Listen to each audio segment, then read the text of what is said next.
खुलुमबाय आं किलिकां ब्रह्म बड'लेण्ड बुब्लिनि जानानै बयखौबो बरायना लाबाय।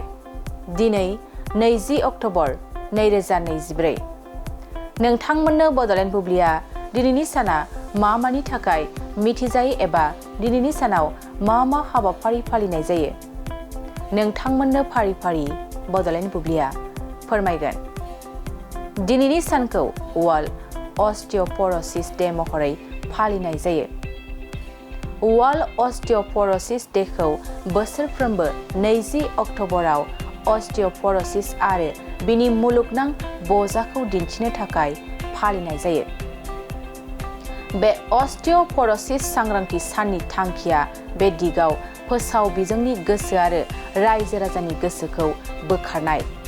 बे साना सांग्रांथि बांहोनाय, थाबैनो बेराम सिनायथिखौ थुलुंगा होनाय आरो अस्टिय'पर'सिसखौ होबथानो आरो फाहामनो थाखाय गोनांथार बिजिरसंनायखौ मदद होनो मोनसे मिशनाव दं।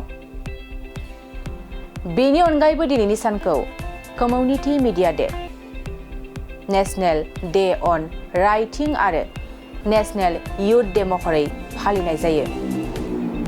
नोंथांमोननो बड'लेण्ड बुब्लिया दिनैनि सानाव मा हाबाफारिजों मिथिजायो आरो मा हाबाफारिखौ फालिनाय जायो फोरमायबाय।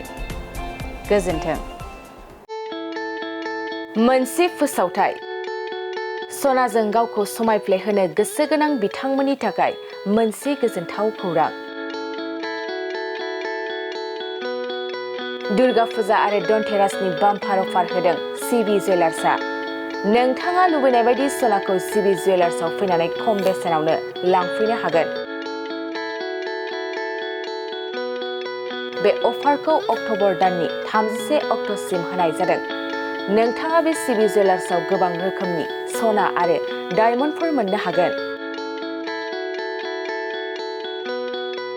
जेरै diamond jewellery, Rajkot jewellery, Bombay कास्टिं जुवेलारि, कलकाता जुवेलारि, मेसनमेड जुवेलारि आरो ट्रेडिशनेल जुवेलारिखौ नोंथाङा बे सिबि जुवेलार्सआव मोननो हागोन। डायमन्ड जुवेलारिनि थाखाय 15% अफार होनाय जादों आरो सनानि गहेनाफोरनि थाखाय जर'खा डिसकाउन्ट बेसेन बानायनाय जादों। लोगोसे गोजाम सनाखौ सोलायनायनि थाखायबो स्पेसियेल रेट बानायनाय जादों। गोबां बाथ्रा मिथिनो थाखाय नोंथाङा 9954273079 बे जानबुं नाम्बारनि गेजेरजों मिथिनानै लानो हागोन।